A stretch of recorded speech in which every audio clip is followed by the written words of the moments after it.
Hello and welcome to the Ingles table. I'm Joe Lasher and today we're going to make my delicious orange glazed Brussels sprouts and butternut squash. These veggies go great together, especially with all the flavors we're going to add to them with ingredients that I found at my local Ingles. So let's get started. So the first thing I've done is I've got a saute pan or a hot pan with about a teaspoon or tablespoon and a half of olive oil. And we've cubed up a fresh butternut squash that I found in the Ingles produce department. It's a great wintertime vegetable. In fact, that's why we picked these today, so we could put together some super stuff that's available in the wintertime. So what I've done is I got a medium hot pan. I've cubed that butternut squash into about 1/2-inch cubes. I'm gonna put this into that oil and just let it start to brown and soften. All right, so it's been about 5 minutes on this side of the butternut squash. We're gonna just take that, they're starting to soften up a little bit, get a little color on that side, a little brownness there. We're gonna flip these around just a bit like that. You can tell when they're getting tender, even with the spatula that you're using. We're gonna turn those over like that. We're gonna put a lid on it and go another 2 or 3 minutes, and then we'll be ready for the Brussels sprouts. Okay, so wow, we pull that lid off. And you can see that we've got some nice brown color on these. These are ready to go into a bowl to the side, and we'll get ready for our Brussels sprouts. So I'm just gonna take that, put it right into a bowl right here, and then in the same pan, bring back to the heat. I'm gonna add in just a bit more olive oil. I'm gonna go ahead and get these Brussels sprouts in. Now these have been washed and halved, and this is about 1 pound. So a pound of Brussels sprouts to 1.5 pounds of butternut squash. We're gonna just turn them to where they're all getting some heat. And this time I'm gonna go ahead and put the lid right on those. Let it go for about 5 minutes on that side. All right, so we're about 5 minutes into the cook on these Brussels sprouts, and we're just gonna take and turn those. Oh yeah, we're getting some nice dark color on one side.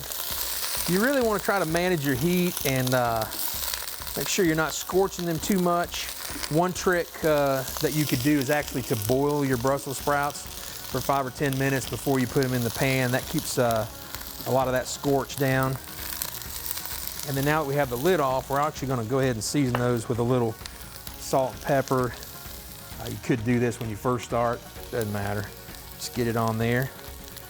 So we're just gonna stir those around, turn them the best we can, put the lid back on and let it go for another couple of minutes. Okay, so these Brussels are looking great. I mean, they've got some good scorch on them. Yeah, they're still good and tender. We're gonna take the lid off of that, and we're going to bring our butternut squash back into the mix, just like so. Stir that around. Oh my gosh, look at those colors. Now, here we go for the glaze. We've got some orange juice. We've got some apple cider vinegar. We've got some melted butter. We've got some orange zest we're gonna put in there. I'm gonna go ahead and do a little more pepper and salt.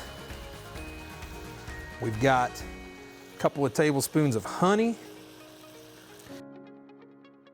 I'm gonna put it right in there just like that. Why not do this? There we go. All right, and then lastly, we have a cup of pecans to put in there. We're gonna put all this mixture together. I mean, look at that colorful winter vegetable dish. And all of these veggies are available pretty much year-round, but especially during the winter and spring season at your local Ingles. Okay, so we've mixed all this in thoroughly. We've let the heat, we're just gonna turn that heat off. We let that heat do its job with that honey and orange juice and the vinegar and the pecans. We're gonna pull our bowl back over. We're gonna just pour this right into here. There you have it. All right, I want to thank you for spending time with me today here at the Ingles table. Don't miss out on all the great tips, tricks, and recipes that can all be found on the website. We'll see you next time.